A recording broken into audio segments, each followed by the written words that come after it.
19 of NCERT. First paragraph, as usual, is total relating use of flower in our day-to-day life. How they are very much important for religious purpose, for expressing our emotions, right? They are one of the best beautiful part of our nature and all. ये पूरे पहले paragraph में पढ़ा लिखा है यहाँ पे, right? So that is what. Are we not lucky that plant reproduce sexually? The myriads of flowers we enjoy gazing at, the scent, the perfume that we snow over.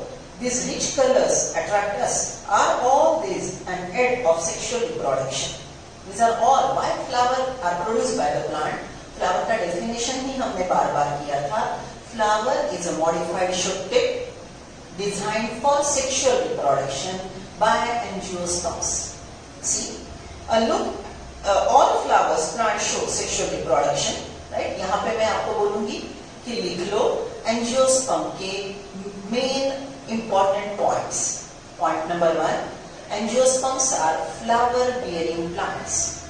Angiosperms are flower-bearing plants. Point number 2, angiosperm produce seed enclosed in fruit. Angiosperms produce seed enclosed in fruit. In the bracket write down, seed is modified ovule.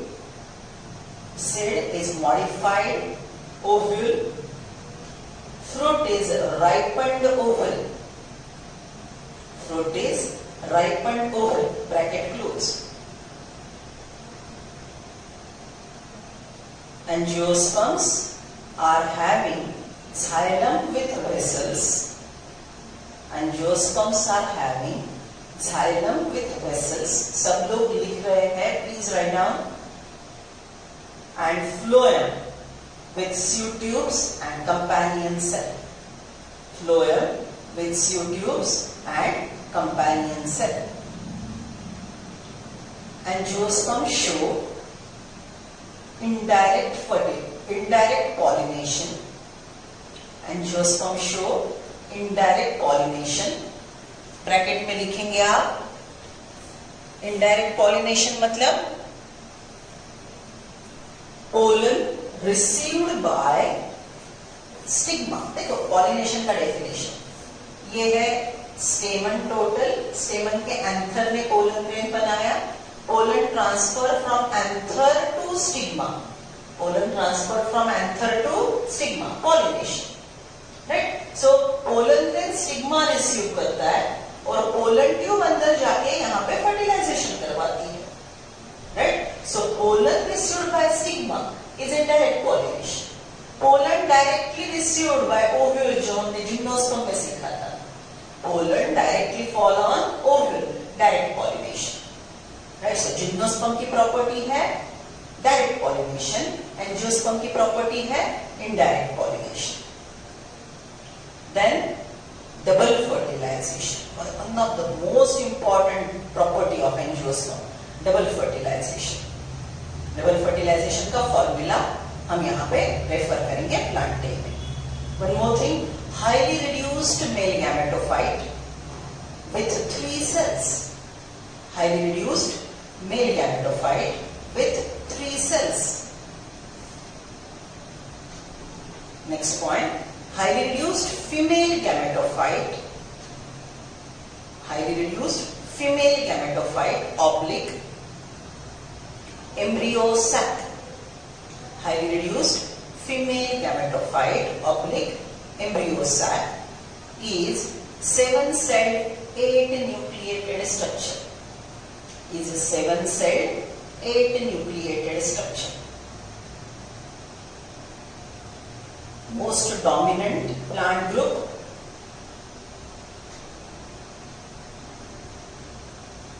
ovule biategmic, generally anatropous. Ovule biategmic, generally anatropous. These are the peculiarities of angiosperm. जिनका कुछ लिखना बाकी है video pause करके repeat करेंगे आप. और सच में ये क्लास वर्क में लिखेंगे, लिखते वक्त समझेंगे, राइट। अब यही पॉइंट का आगे जाके हमको इलैबोरेशन मिलेगा, राइट। सो मैं जो बोल रही हूँ कि हम एज एक्चुअल क्लासरूम में बैठे हैं उस तरह से काम कर रहे हो आप। आपके सामने विजुअल है, राइट, आपके सामने एनसीईआरटी है, मैं बड़बड़ कर रही हूँ और मैंने जो डिक्टेशन दिया वो आप लिख रहे हो। इसके बाद हमको ड्रॉ भी करना है, एक डायग्राम 2-3 बार भी ड्रॉ करने हैं। आपके पेरेंट लोग होमवर्क चेक करेंगे, राइट। सो प्लीज कोऑपरेट, ये हमारी समर वेकेशन नहीं है, okay. So see, come to the next paragraph directly. Flower, origin of angiosperm, right? A fascinating origin of angiosperm. See, human beings have had an intimate relationship with flower since time. Flowers are object of aesthetic, ornamental, social, religious, cultural value.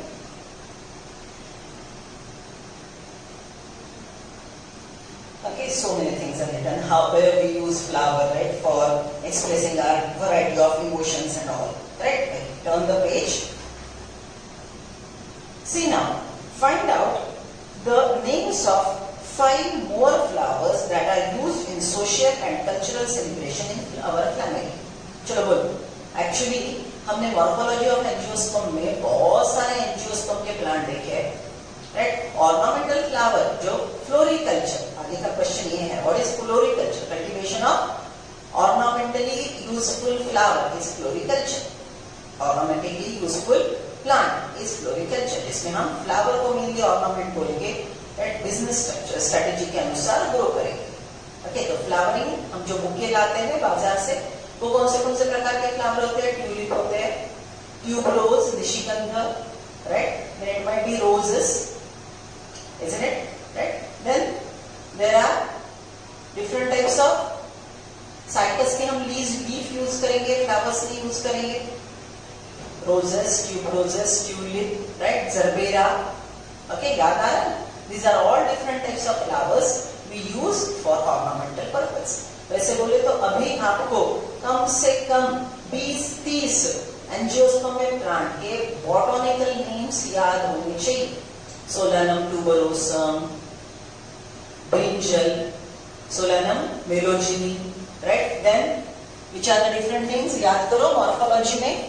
So there are many names of angiosperm, okay, गाजर, मूला, then जमीनकन, बराबर, then pistia, ये सब जो हमने botanical नाम सीखे, इसकी हम लिस्ट भी बना सकते हैं, और बॉटनिकल नेम, उसका कॉमन नेम और उसका इकोनॉमिकल यूज, ये तीनों पे फोकस करेंगे तो हमारे रट्टा पार्ट भी आगे चलेंगे, ठीक है। So this is what is next one. See, to a biologist, flower are morphological and embryological marvels that the site of sexual reproduction.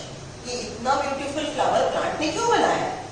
It is for sexual reproduction because it want to attract the living agents and take their help for the process of pollination. See, in class 11th you have read the various parts of flower. Figure 2.1 देखो, ऊपर की NCERT की diagram देखो, उससे ये ज्यादा crystal clear है, इसलिए मैंने ये किया, राइट। सो आप ये डायग्राम को ये डायग्राम से रिलेट कर सकते हो। Stock of the flower, pedicel, आपके एनसीईआरटी के बुक में पेडिसिल शब्द नहीं है, ऐड कर लो। एनसीईआरटी पेज नंबर 20 पे जो एलएस ऑफ टिपिकल फ्लावर है उसको ऐड कर लो, पेडिसिल। पेडिसिल के स्टॉक के ऊपर ये जो स्पोलन टिप है, राइट, उसको 4 नाम दिए थे हमने, torus, receptacle, thalamus, floral axis. आप लेबल कर रहे हो एनसीईआरटी के डायग्राम को, right. Then see this one, sepal, bracket में लिख लो इसके आगे, group of sepal, calyx, group of sepal, calyx. Then this one, colourful, जिसमें कलरफुल पेटल्स लिखा है, देखो पेटल्स के आगे ब्रैकेट डाल के लिखेंगे, group of petal, Corolla, group of petals यहां पे लिखेंगे करोला, एनसीईआरटी के डायग्राम में, राइट। नाउ सी, स्टेमन, स्टेमन के आगे लिखेंगे यहाँ पे एनसीईआरटी में देखो स्टेमन मिल रहा है शब्द, स्टेमन के आगे लिखो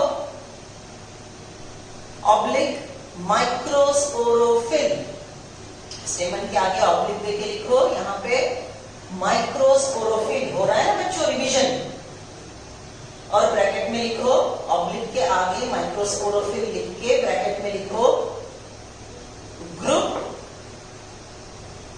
ग्रुप डैश एंड्रोशियम, स्टेमन का माइक्रोस्पोरोफिल का ग्रुप, उसको हम क्या बोलेंगे androecium, right, male structure.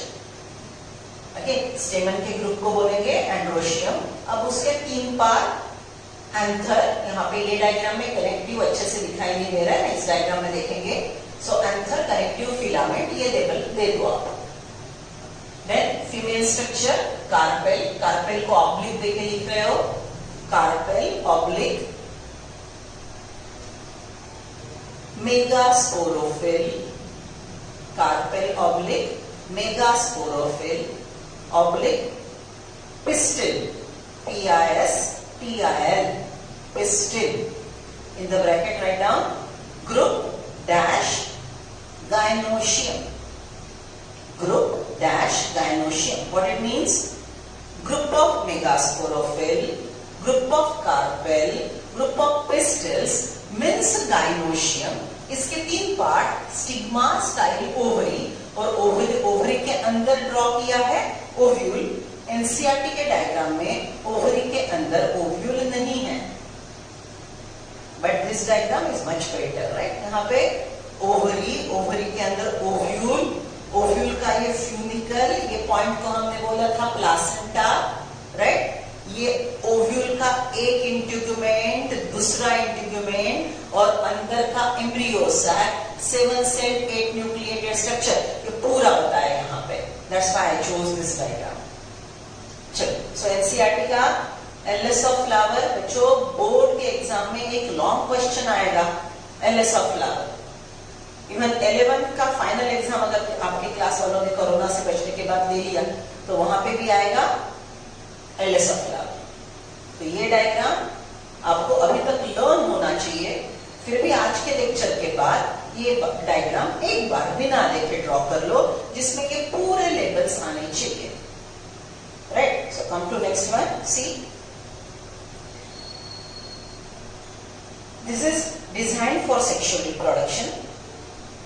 Can you name 2 parts of the flower in which the most important units of sexual reproduction are developing? Okay, so main 2 important essential brachysa, androecium, gynoecium. Non-essential brachysa, calyx, corolla.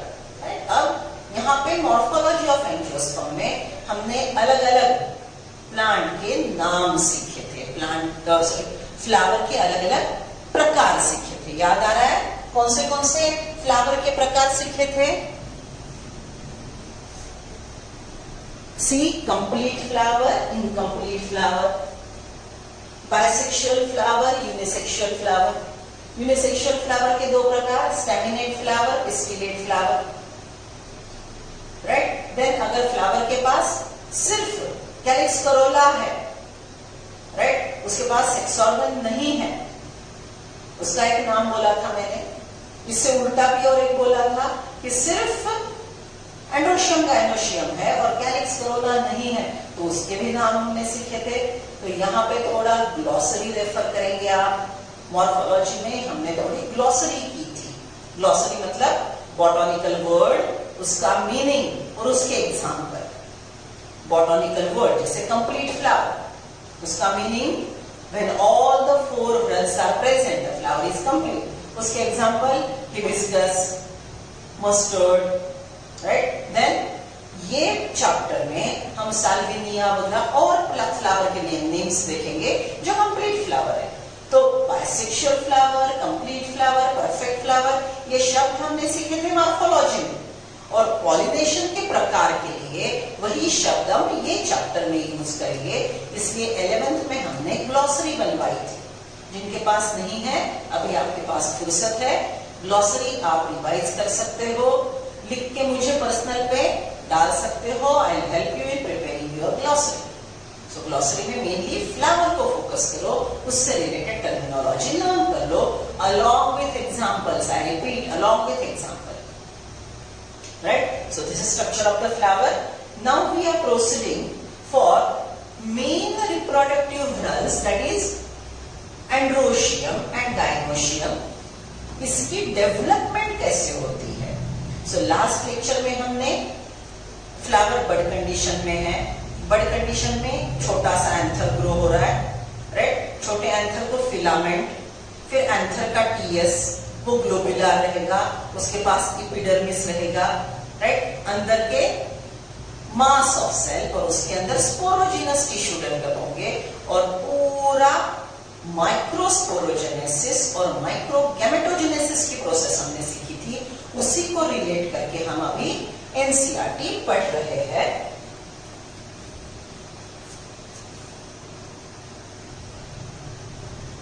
See, this is the diagram we have discussed in previous lecture regarding development of stem. Okay, आपको वो जो development की diagram मैंने draw करके सिखाई थी, right? वो कैसे ड्रॉ करना है उसका टीएस हम आज सीखेंगे।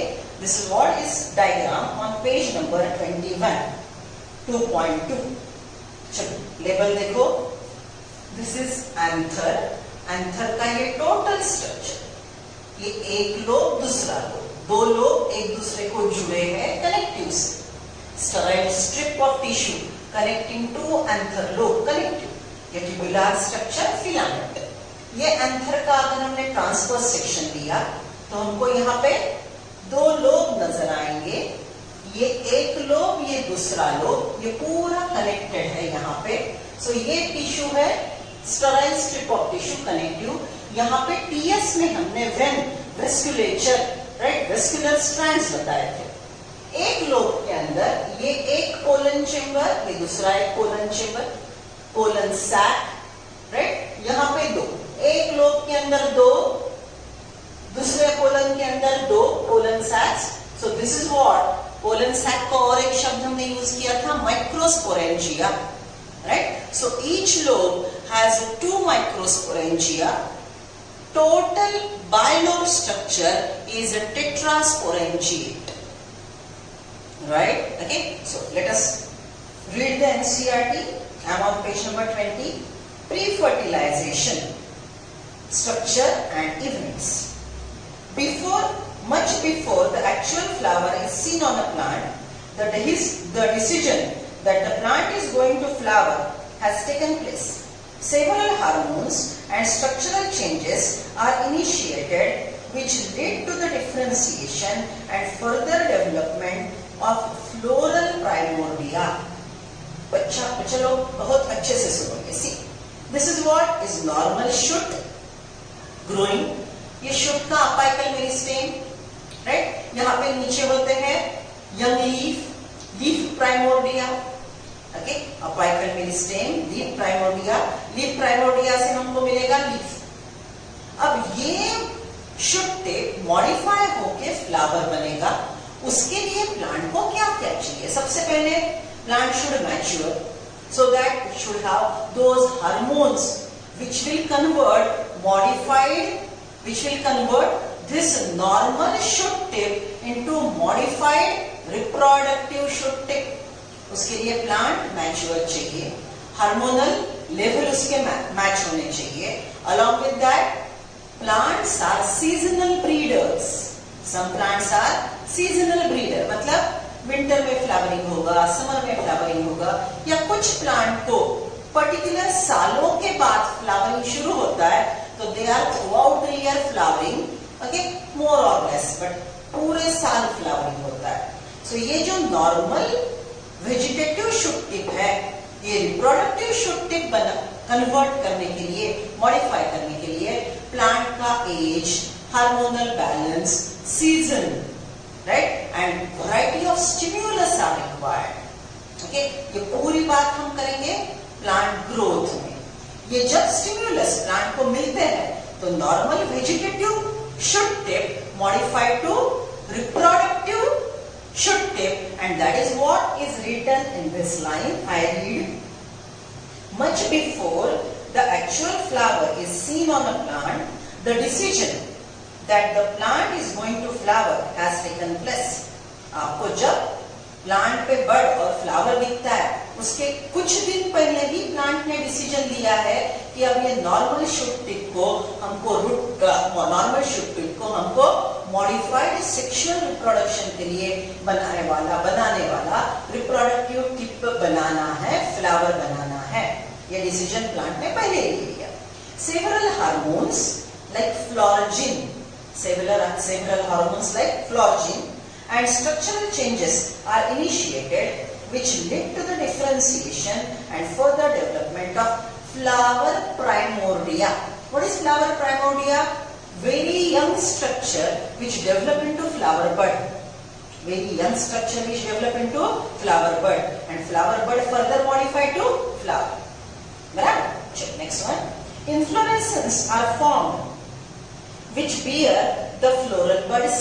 अब देखो, अगर ये शूट टिप है और ये शूट टिप से एक ही फ्लावर बना, then it is a simple flower, right? अगर ये ब्रांच है, okay, so see, this is branch. Branch का एक फ्रेगमेंट, एक फ्लावर बना, दूसरा फ्रेगमेंट, दूसरा फ्लावर बना, तीसरा, and isn't it bunch of flowers now? So एक फ्लावर मतलब शूट टिप, दूसरा फ्लावर, दूसरा shoot tip, many shoot tip का aggregation, isn't it a stem and branches? Okay, आपको मैंने 11th में मॉर्फोलॉजी में एक क्वेश्चन पूछा था.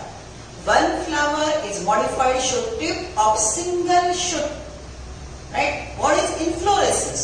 Inflorescence is a modified branch with many flowers. Aggregation of flower is inflorescence. Inflorescence के दो प्रकार हमने सीखे थे, racemose and cymose. I repeat, one flower is modified shoot tip. Inflorescence is modified branch. Okay, sure. See, inflorescence are formed which bear the floral buds and then the flowers, group of flowers, cluster of flowers. In the flower, the male and female reproductive structures, the androecium, gynoecium, differentiate and develop. You would recollect the androecium consists of rel of stamen, अभी हमने label किया, group of stamen, microsporophylls is androecium. The male reproductive organ.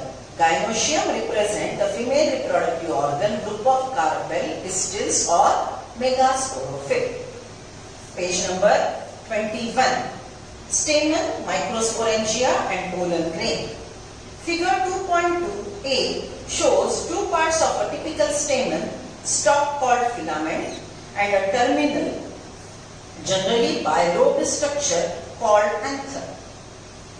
Angiosperm में generally anther bilobe होता है, कभी कभी वो एक लोब वाला हो सकता है. So it may be bilobe or it may be with single lobe. बराबर. अब देखो शब्द देखो, अगर बाइलोब्ड है तो वो टेट्रास्पोरेंजिएट है, अगर वो सिंगल लोब वाला है तो वो बाइस्पोरेंजिएट है. बाइलोब्ड है, दो एंथर लोब है तो 4 माइक्रोस्पोरेंजिया है. अगर एक ही होता लोब तो एक लोब और उसके पास 2 स्पोरेंजिया है. But generally angiosperm has bilobed anther. C,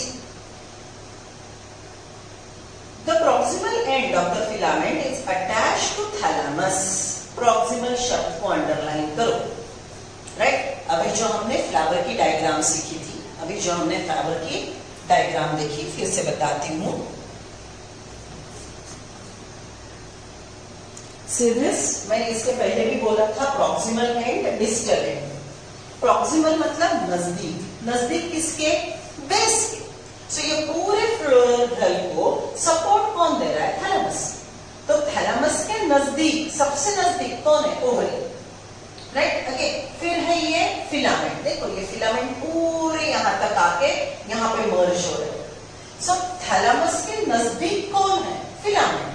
proximal and of the stamen is filament. Thalamus के दूर कौन है? anther. So stamen का distal end anther, stamen का proximal end is filament. याद आ रहा है? ये शब्द हमने डे 1 के लेक्चर में भी सीखे थे. See, the proximal end of filament is attached to the thalamus or the petals of the flower. Okay, कभी-कभी ये स्टेमन पेटल को अटैच होते हैं. स्टेमन का पेटल को अटैच होना, इसको हमने मॉर्फोलॉजी में एडहेजन सीखा था.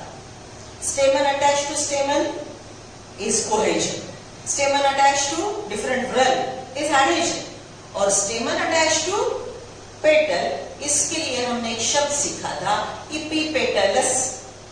epipetalous शब्द, epiphyllous शब्द आप लिखेंगे ग्लॉसरी में और उसके एग्जाम्पल लिखेंगे. See, the number and length of stamen are variable in flower of different species. If you were to collect a stamen, each from 10 flowers, each from different species, and arrange them on a slide, you would be able to appreciate the large variation in size seen in nature. Careful observation of each stamen under a dissecting microscope and making net diagram would elucidate the range in shape and attachment of anther to different flowers. Okay? अलग अलग प्रकार के स्टेमन रहेंगे, अलग अलग प्रकार के attachment रहेंगे. ये सब डिटेल में हम थोड़े एडिशनल पॉइंट और जो रिवीजन लेक्चर होंगे उसमें सीखेंगे. Now be careful. ये स्टेटमेंट बहुत अच्छे से सुनेंगे आप. सी, a typical angiosperm anther is bilobe. A typical angiospermic anther is bilobe, with each lobe having two theca, that is they are diathecous. अब मैं बोल रही हूँ उसी प्रकार से आप वो लाइन को अल्टर करेंगे, नहीं तो पक्का एमसीक्यू में गलती खाएंगे. Okay, I am revising, I am repeating the same line. Keep your pens, pencils ready. Right? Listen, see. A typical angiosperm anther is bilobed. Okay, अब इसके आगे ब्रैकेट दे देना. ब्रैकेट के अंदर क्या जा रहा है? With each lobe having two theca. Bracket के अंदर क्या है? With each lobe having two theca. Bracket close कर लो. समझ रहे हो? I repeat. See, a typical angiospermic anther is bilobe. Bracket के अंदर with each lobe having two theca. समझ रहे हो? ब्रैकेट क्लोज हो गया. अब अच्छे से सुनो. That is they are diathecous. मतलब bilobed is diathecous. That is they are means stamenar. Right? See, a typical angiospermic anther is bilobed. That is diathecous. So angiosperm के स्टेमन का typical anther ये bilobed मतलब diathecous होता है. So जो anther के पास दो lobes है वो anther को हम diathecous बोलेंगे. Bilobed anther, diathecous anther has 4 sporangia in it. Bilobed anther is internally having 4 sporangia. Please remember this line. मैंने जो ब्रैकेट दिया है, ओके, उसको अच्छे से देख रहे हो आप. फिर से पढ़ रही हूँ.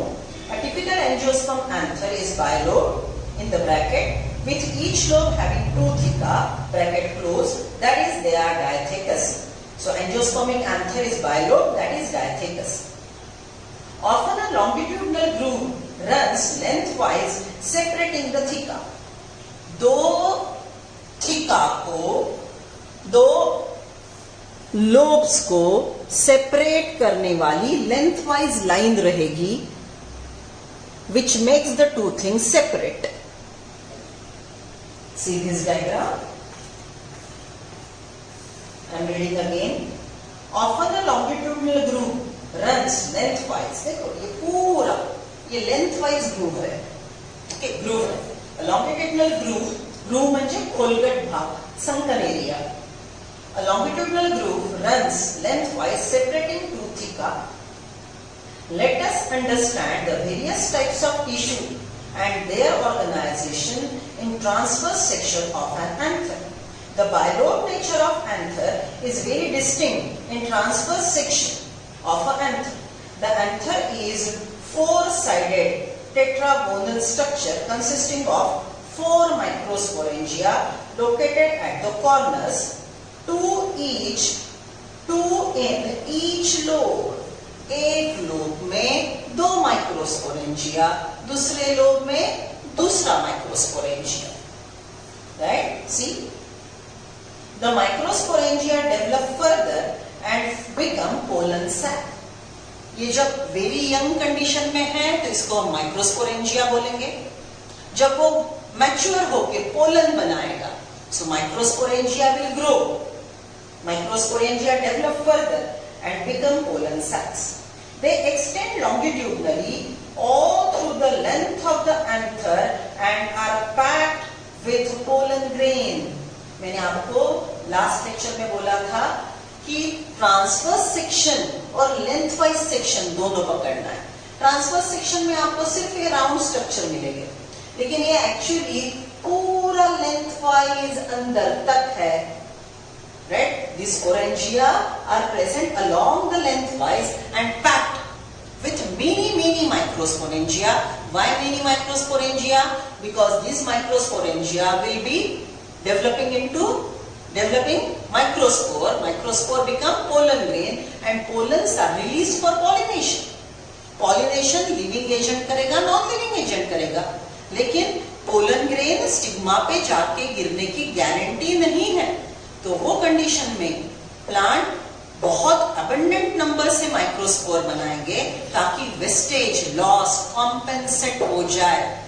वेस्टेज लॉस डैमेज न कॉज करे, फर्टिलाइजेशन का प्रोसेस एश्योर्ड हो. इसलिए माइक्रोस्पोरेंजिया के अंदर लेंथ वाइज बहुत ज्यादा माइक्रोस्पोर का नंबर बनेगा. मेगास्पोर का नंबर रिटेंशन ऑफ मेगास्पोर के बाद कम होने लगा. Right? Come to the next part. Structure of microsporangia. Structure of microsporangia. याद करो, मैंने आपको बटरफ्लाई शेप्ड स्ट्रक्चर सिखाया था.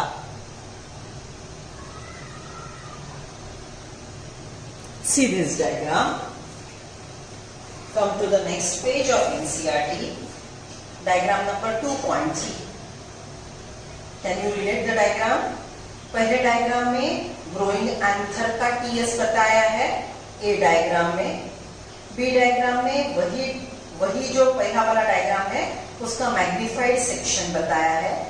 और सी डायग्राम में फुल्ली मैच्योर जिसके पास पोलन बन चुके और पोलन ग्रेन डेहिस एंथर को डेहिस करके बाहर निकल रहे हैं. बराबर. सो ये 3 डायग्राम सेम. ये वाला ए डायग्राम है ग्रोइंग एंथर. एनसीईआरटी वालों ने सिर्फ लाइन ड्रॉ की है, मैंने लाइन की जगह टोटल सेल का ग्रोथ आपको बताया. Right? So this is outer most epidermis. Epidermis के अंदर एंडोथेशियम, एंडोथेशियम के अंदर मिडल लेयर, ये येलो कलर का टैपेटम, और टैपेटम के अंदर pollen mother cells. I repeat, epidermis, endothecium, middle layer, tapetum के अंदर स्पोरोजिनस सेल को नरिश करेगा tapetum. राइट? तो sporogenous cell microspore mother cell पे कन्वर्ट होंगे. माइक्रोस्पोर मदर सेल का मियोसिस होगा और हमको मिलेंगे माइक्रोस्पोर का टेट्रा. राइट? अब ये अंदर का स्ट्रक्चर जैसे ग्रो हो रहा है तो मिडल लेयर क्रश हो जाएगा. Look at the diagram number C. देखो, एपिडर्मिस, एंडोथेशियम, डायरेक्टली टैपेटम, आपको वहां पे मिडल लेयर क्रश हुआ नजर आएगा. ओके, यहाँ पे देखो, epidermis, endothecium, middle layer crush हो गया है और अंदर का ये येलो स्ट्रक्चर जो है that might be representing tapetum. कभी कभी टैपेटम भी नरिश करते करते खत्म हो सकता है. बराबर. So see, I asked you question. Growing anther has 4 layer: epidermis, endothecium, middle layer, tapetum. As the sporangia grow, which layer is crushed? Middle layer. And after maturity, when it dehisces, how many layers it has? Epidermis, endothecium, middle layer crushed. Tapetum may be there, may not be there. याद आ रहा है पूरा development? Okay, सो ये diagram है. अब हम सीखेंगे ये डायग्राम अगर फुल लेंथ क्वेश्चन के लिए आती है तो कैसे ड्रॉ करनी है. सबसे पहले डेवलपमेंट सीख लेते हैं. See now, structure of microsporangia. In a transverse section, a typical microsporangium appear near circular in outline. Okay, initially ये circular होता है, globular. फिर दोनों साइड से ग्रूव डेवलप करता है, दो एंथर लोब नजर आते हैं और फिर ये बटरफ्लाई शेप का दिखता है. It is generally surrounded by 4 wall layers. Growing anther, वहां पे लिखो 4 wall layers को अंडरलाइन करो, उसके ऊपर ब्रैकेट में लिखो growing anther, 4 layers. The epidermis, endothecium, middle layer and tapetum. The outer 3 wall layer perform function of protection and help in dehiscence of anther to release the pollen. देखो पहले वाले diagram में, इसके पहले वाले लेक्चर में हमने जो डायग्राम सीखी थी वहां पे हमने हर लेवल के साथ उसका फंक्शन भी लिखा था. आज वो फिर से ऐड करेंगे. राइट, वहां पे उन्होंने करेक्टिव दिया है. Outer 3 layers are for protection. The innermost wall layer is the tapetum. It nourishes developing pollen grain. Innermost yellow colour का tapetum, ये अंदर के ग्रो होने वाले पोलन मदर सेल, मियोसिस होने के बाद जो बनेंगे पोलन, उसको नरिश करेगा. Cells of tapetum possess dense cytoplasm and generally have more than 1 nucleus. Can you think of how tapetal cell could become binucleate? एक सेल एक न्यूक्लियस, कैरियोकाइनेसिस हुआ 2 न्यूक्लियस. अगर साइटोकाइनेसिस हुआ तो हमको 2 सेल मिलेंगे, लेकिन सिर्फ कैरियोकाइनेसिस हुआ और साइटोकाइनेसिस नहीं हुआ तो हमको मिलेगा binucleate cell. So what is answer of this question? Tapetal cell perform mitosis just by karyokinesis, which is not followed by cytokinesis, and we get multinucleate tapetal cells. Right? 2n cell का mitosis हो रहा है, karyokinesis, तो 2n के 2 nuclei बने 4n. Isn't it becoming polyploid? So tapetal cells are polyploid. Last lecture में मैंने आपको फ्लो चार्ट बना के दिया था. वहां पे epidermis 2n, endothecium 2n, middle layer 2n, tapetum polyploid लिखा था. Right? See. When the anther is young, a group of compactly arranged homogeneous cells called the sporogenous tissue. Right? चलो, इसके पहले के लेक्चर में मैंने आपको टोटल क्या क्या सिखाया था? What we have discussed? Total flow chart. हमने टोटल फ्लो चार्ट सीखा था. टोटल फ्लो चार्ट में हमने क्या लिखा था? First cell differentiated in very young anther is archisporium. First cell differentiated is archisporium. Archisporium की प्लॉइडी लिखी थी हमने 2n. आर्चिस्पोरियम का पेरिक्लिनल डिवीजन, एंटीक्लिनल डिवीजन हुआ तो आउटर वॉल लेयर्स और अंदर के मिले sporogenous cells which are inner. Right?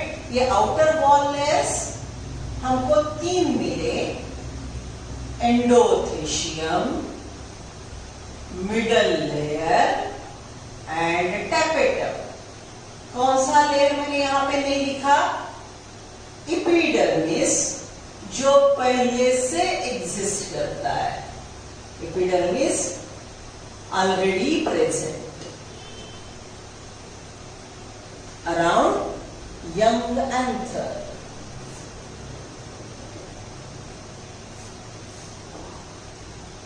याद आ रहा है? So see, epidermis already present, endothecium, middle layer, tapetum. इसको हमने आगे लिखा था crushed, right? And this is sporogenous cell. These sporogenous cell which are 2n will become pollen mothers. See, this is complete chart. We wrote up to sporogenous cell. Sporogenous cell divide mitotically to form pollen mother cells which are diploid. Okay, अब हमेशा की तरह हमारा colour code यहाँ पे जो भी मैंने ब्लैक पेन से लिखा है, all are sporophytic tissue, they are diploid. Only one exception, tapetum. Tapetum is polyploid. यहाँ पे हम tapetum को इसके पहले के फ्लो चार्ट पे भी हमने लिखा था, it is polyploid. All I wrote by black pen represent sporophytic tissue, generally diploid, exception tapetum. So inner sporogenous cell which divide by mitosis to form mini pollen mother cell. अभी हमने बोला कि male gamete का number plant को बढ़ाना है, क्योंकि pollination के टाइम माइक्रोस्पोर और उससे बनने वाले मेल गैमेट वेस्ट होने की शक्यता ज्यादा है. सो वो कॉम्पेन्सेट करने के लिए, तो लॉस भरून काढण्यासाठी इथे आपण मेल गॅमेट्सचा मायक्रोस्पोरचा नंबर प्लांट वाढवायला बघतो. So pollen mother cell will divide by meiosis, right. अगर एक पोलन मदर सेल है तो एक मियोसिस होगा, एक पोलन टेट्राड बनेगा.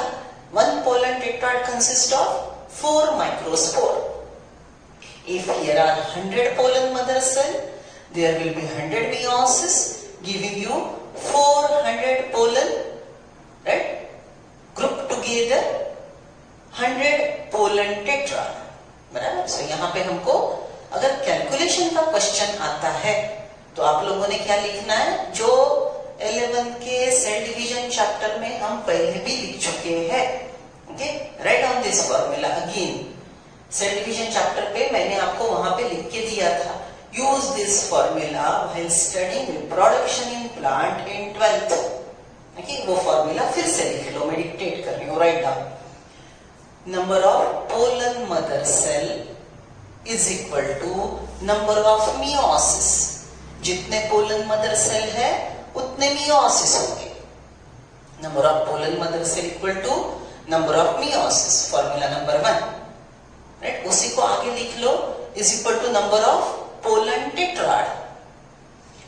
1 pollen mother cell, 1 meiosis, 1 pollen tetrad is equal to 4 microspore oblique pollen, is equal to 4 microspore oblique pollen.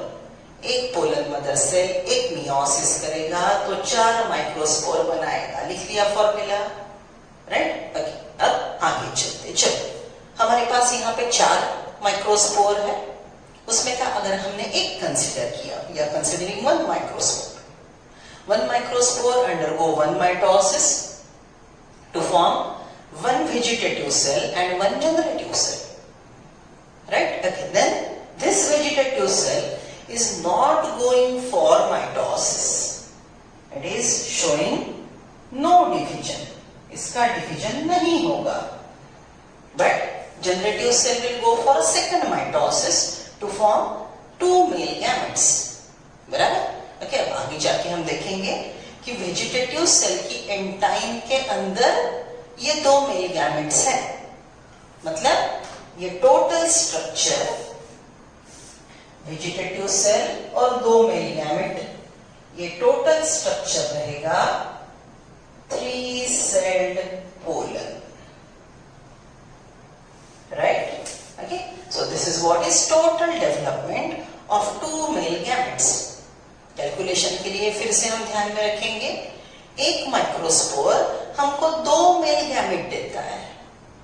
एक microspore एक जनरेटिव सेल देता है, एक जनरेटिव सेल 2 मेल गैमेट देता है. You can write down next formula. Number of microspore gives 1 microspore gives 1 generative cell giving 2 male gametes. और एक प्रकार का हम कैलकुलेशन कर सकते हैं, और एक प्रकार का लिख लो, लाइन ड्रॉ करो और एक कैलकुलेशन लिख लो, right. 1 microspore, 1 microspore gives 1 vegetative cell, 1 generative cell. 1 generative cell gives 2 male gametes. अगर हम एक पीएमसी से शुरू करते हैं और एक लाइन ड्रॉ करो, लिखो 1 pollen mother cell, 1 pollen mother cell. मैं भी लिखती हूं आपके साथ. चलो, हम बोलते हैं 1 pollen mother cell gives one pollen tetrad. One pollen tetrad gives you 4 microspore. बच्चों अलग से लिख रहे हो, वही फॉर्मूला आप अल्टर नहीं कर रहे हो. Follow the instruction. पहले का कैलकुलेशन हमने लिख लिया, अब ये एडिशनल कैलकुलेशन लिख रहे हैं. One pollen mother cell gives you one pollen tetrad, which means 4 microspore. 4 microspore का यहाँ पे होगा 4 माइटोसिस. 4 माइटोसिस के बाद हमको मिलेंगे 4 वेजिटेटिव सेल, 4 जनरेटिव सेल, और 4 जनरेटिव सेल से हमको 4 और 4 टोटल मिलेंगे 8 मेल गैमेट्स. चेक करो आपने क्या लिखा. One pollen mother cell undergoes one meiosis to produce one pollen tetrad. It means 4 microspore which undergo 4 mitosis to produce 4 vegetative cell, 4 generative cell. Generative cell again follow 4 mitosis. 4 generative cell के लिए 4 mitosis to produce 8 male gametes. समझ रहे हो? समझ लो MCQ ऐसे आया. For the formation of 8 male gametes, how many PMC are required? For the formation of 8 male gametes. चलो उल्टा चलते हैं. 8 male gametes है, उसके half 4 generative cell. 4 generative cell के लिए 4 माइक्रोस्पोर लगेंगे. 4 माइक्रोस्पोर के लिए 1 पोलन लगेगा. सो अगर आपको क्वेश्चन पूछा for the formation of 8 male gametes how many PMC are required, your answer is 1. Question ऐसे पूछा for the formation of 8 male gametes how many meiosis and mitosis आप करें. राइट, तो चलो कैलकुलेट करो. Number of meiosis will be 1 and number of mitosis will be 4 plus 4 8. बराबर. Okay. सो हमको हमेशा कैलकुलेशन एक के लिए ध्यान में रखना है. एक पीएमसी का कैलकुलेशन ये है. उसके पहले हमने एक माइक्रोस्पोर का कैलकुलेशन लिखा था. बराबर. सो आपको जैसे पूछा जाए क्वेश्चन को केयरफुली पढ़ के आपने सॉल्व करना है. फिर से अगर मैं इसको कर लूं एक के लिए कन्वर्ट, तो ये ऐसे रहेगा. Simple. One microspore undergo first mitosis to form vegetative cell, generative cell. Second mitosis to form 2 male gametes. Got the calculations? Right? So this is what is total development of male gametophyte. Okay, sure. So let us continue. We were on page number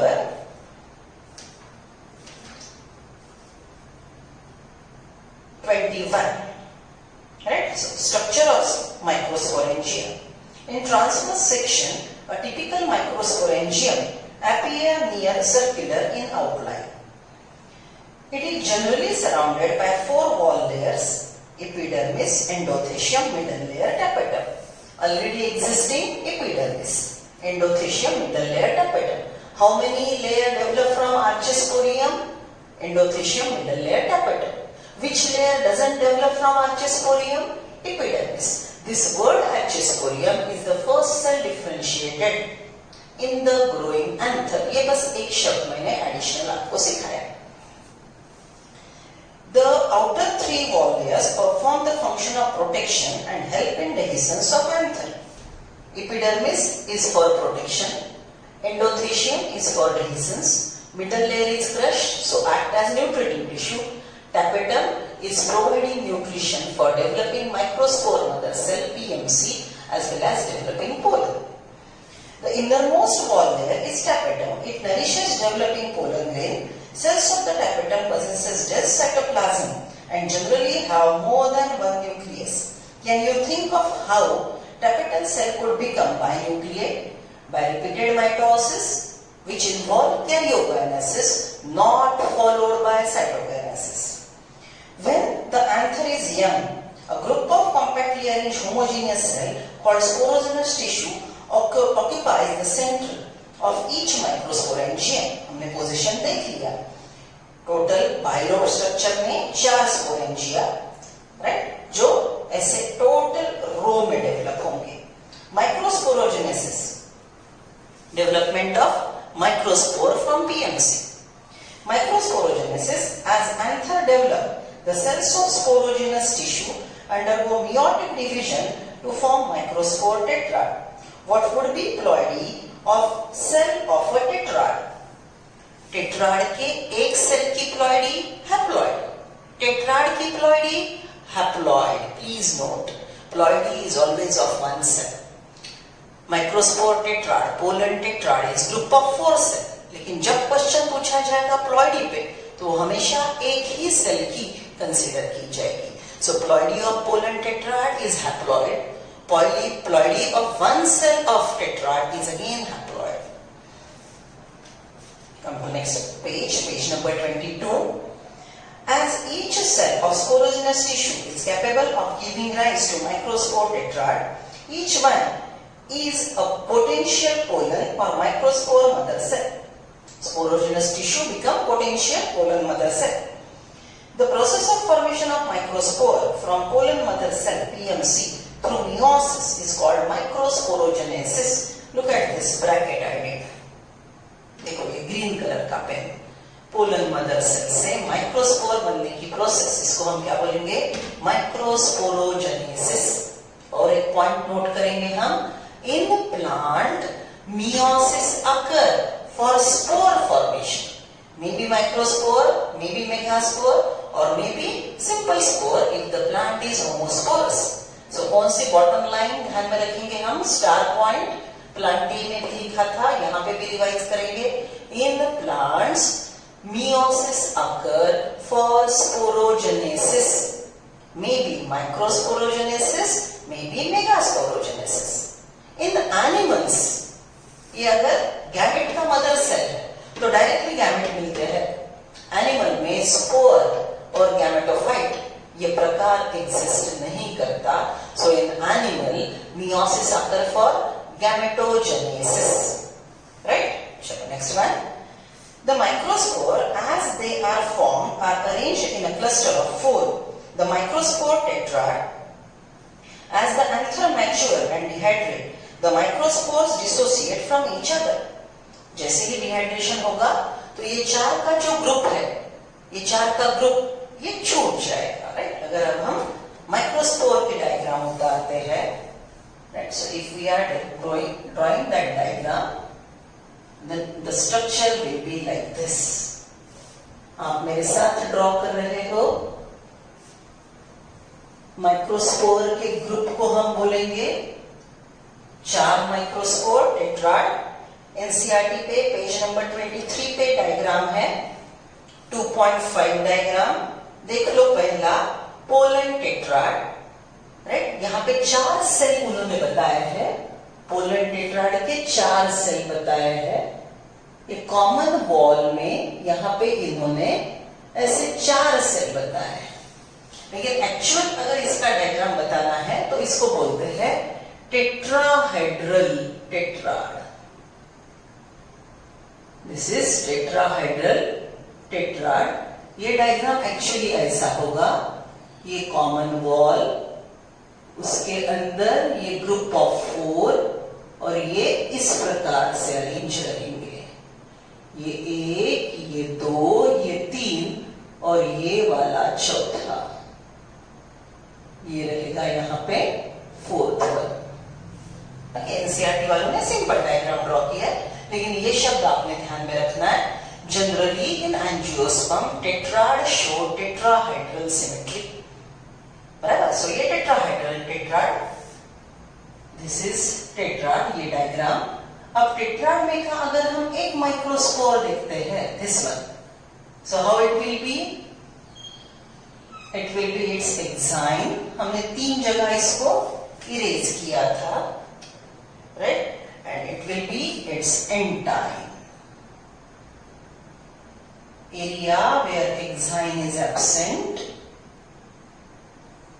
is germ pore, right? इसको हमने बोला था single cell microspore. इसको label लिखो, this one exine, green one एंटाइन, last lecture में सिखाया था बेटा, right, this is exine, this one एंटाइन, ये पॉइंट को बोलेंगे जर्मपोर, राइट, एंड ये माइक्रोस्पोर है, ये माइक्रोस्पोर कैसा है, this microspore is unicellular haploid with 2 layers, exine and एंटाइन, बराबर, ये एक डायग्राम हो गई। अब इसका माइटोसिस होगा, ये वाला माइटोसिस, तो ये डेवलप होगा, सेम डायग्राम हमें ड्रॉ करनी है, जर्मपोर वाली, see this is germ pore, right. अब इसके अंदर एक माइटोसिस हो गया, तो हमको लेंस शेप्ड ये छोटा वाला जनरेटिव सेल मिलेगा और ये बड़ा वाला वेजिटेटिव सेल मिलेगा। ये छोटा वाला जनरेटिव सेल रहेगा। फ्लो चार्ट के साथ साथ हम एनसीईआरटी की डायग्राम भी देख रहे हैं। Look at the first diagram, A Poland tetrad, unicellular uninucleate haploid with exine and entine, right, vacuole nucleus, then यहाँ पे asymmetric spindle ये लेबल है, मतलब मेटाफिजिक प्लेट एकदम सेंट्रल साइड में नहीं आएगी, थोड़ी पेरिफेरल, क्योंकि ऊपर वैक्यूल है, और हमको मिलेगा 2 cell pollen, larger with vegetative cell, smaller with generative cell. याद है मैंने पूरा मेल गैमेटोफाइट का डायग्राम आपको बताया था डेवलपमेंटल स्टेजेस वाला, बराबर। So this 2 cell pollen will go for pollination. This will go for pollination. It will receive by stigma and it will grow. ये यहाँ पे फिर जर्मिनेट होगा और पूरा कंटेंट पोलन ट्यूब में पोर हो जाएगा। जब ये पोलन पॉलिनेशन के बाद स्टिग्मा पे जर्मिनेट होगा तो पूरा यहाँ पे पोर किया जाएगा। पहले कौन जाएगा? वेजिटेटिव सेल का nucleus, followed by generative cell. और मैंने आपको 3 बार बोला था, generative cell divide in pollen tube and we get 3 cell pollen, right. याद आ रहा है बेटा? वहां पे मैंने डायग्राम दिखाया था, चार्ट भी अलग से ड्रॉ किया था। अब चार्ट के साथ साथ डायग्राम दोनों है और एनसीईआरटी को रिलेट करते हैं, ठीक है। So see now pollen grain. The pollen grain represent the male gametophyte. ये पूरा unicellular uninucleate, 2 cell as well as 3 cell, ये पूरी gametophytic generation है। Pollen grain represent gametophyte haploid stage. If you touch the open anther of hibiscus or any other flower, you would find deposition of yellowish powdery pollen grain on your fingers. बचपन से खेलते हो, flower को हाथ लगाते हो, yellow pollen grain आपके finger tips पे आ जाते हैं। Sprinkle this pollen grain on a drop of water taken on a glass side and observe under microscope. Look at the diagram 2.4. Scanning electron micrograph of few pollen grains. देखो pollen grain के exine पे कितने प्रकार के designs, these are called sculptures. They are peculiar and even classification can be done on the basis of structure of pollen grain. One more thing, pollen grain का ये जो exine है, it is made up of sporopollenin which is highly non-biodegradable. Okay, so pollen का protection ये exine करेगा, जिसपे pathogen microbes का attack नहीं रहेगा, ये डिग्रेडेशन से खुद को बचाएगा, राइट। सी देख लिया अलग अलग diagram, some are spiny, some are rough, some are having irregular shape, some are oval, some are elliptical, some are bigger, some are very tiny, some are even like branch structure. याद करो gymnosperm के Pinus का pollen wing वाला है, seed को भी wing है। Dispersal के लिए ये मैकेनिज्म मदद करेंगे। Pollen grain are generally spherical, measured about underline 25 to 500 micrometer in diameter. ये नंबर हमको याद रखना है, लिखो यहाँ पे General diameter 25 to 50 micrometer in diameter. It has prominent 2-layer wall. यहाँ पे लिखना है आपने 25 to 50 right micrometer. It has hard outer layer called enzyme made up of sporopollenin, which is one of the most resistant organic material known. It can withstand high temperature and strong acid and alkali. ये non biodegradable है, pathogen उस पर attack नहीं करेगा, acid alkaline ऐसे chemicals का भी इस पे कोई इफेक्ट नहीं रहेगा, तो ये खुद को बचाएगा एडवर्स क्लाइमेटिक कंडीशन में भी. Pollen grain enzyme has prominent aperture called germ pore. This pore is called germ pore. याद है? Germ pore is a pore of enzyme. Germ pore is an area where enzyme is present, and germ pore is present on enzyme. Enzyme का pore है वो, right? Then, no enzyme degrade sporopollenin is so far known. Pollen grain enzyme has prominent aperture called germ pore where sporopollenin is absent. यहाँ पे pore है, sporopollenin absent है, जो germination allow करेगी. Pollen grain are well preserved as fossils because of presence of sporopollenin. The enzyme exhibit a fascinating array of patterns and designs. Why do you think the enzyme should be hard?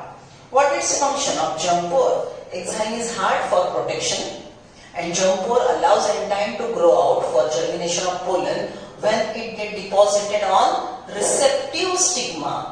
कौन सा भी pollen कौन से भी stigma पे germinate नहीं होगा, वो पहचानेगा कि ये मेरे स्पीसीज का फ्लावर है क्या, यहाँ पे मैंने जर्मिनेट होना है क्या, स्टिग्मा भी चेक करेगा. This is what is matching chemistry called pollen pistil interaction.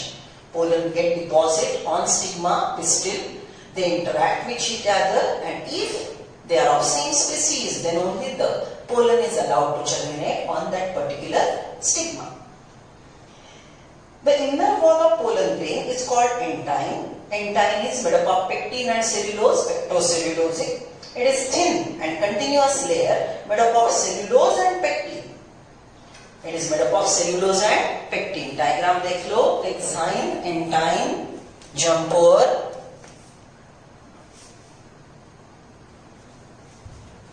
Enzyme made up of sporopollenin, entyme made up of pectin and cellulose. It is thin and continuous layer made up of cellulose and pectin. The cytoplasm of pollen grain is surrounded by plasma membrane. When the pollen grain is mature, it contains 2 cells. ठीक से सुनो. Immature pollen 1 cell. 2 cell pollen mature, ready for pollination. Generally in angiosperm, pollen are released at 2 cell stage, exception some grasses family, right? जहां पे pollen 2 celled होगा, 2 cell के बाद 3 celled होगा और बाद में pollination के लिए जाएगा. I repeat, maximum angiosperm shows 2 celled pollen going for pollination. Rarely in some grasses 3 celled pollen is going for pollination. When pollen grain is mature, it contains 2 cells, a vegetative cell and a generative cell. A vegetative cell is bigger, has abundant food reserve, a large irregularly shaped nucleus. The generative cell is small, float in cytoplasm of vegetative cell. Vegetative cell बड़ा है, उसके अंदर generative cell है, पहले wall को attach रहेगा, फिर free floating cytoplasm में आएगा. बड़े जनरेटिव सेल के अंदर छोटा वेजिटेटिव सेल है.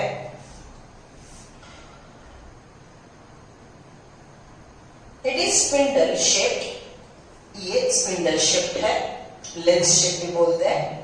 It is spindle shaped with dense cytoplasm and nucleus. In over 60% of angiosperm, pollen grain are shed at 2 cell stage.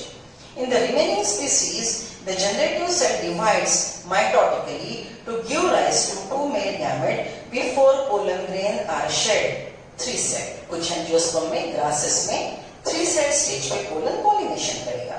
Pollen grain of many species causes several allergies and bronchial afflictions. in some people, often leading to chronic respiratory disorder, asthma, bronchitis, etc.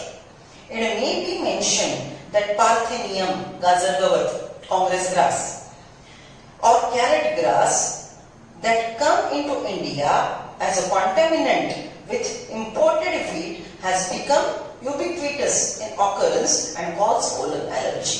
Right? अभी हम गाजरगवत ये weed जो है Congress grass उसका फैलना हम रोक सके, हमने एक बायो पेस्टिसाइड भी बनाया, बायो हर्बिसाइड बनाया जो इसको मारेगा, और अलग अलग मेथड NaCl का स्प्रे करके मैकेनिकली उसको प्लग करके हमने गाजरगवत का स्प्रेड रोका। ये इंडिया में पहले नहीं था। इंडिया में क्यों आया?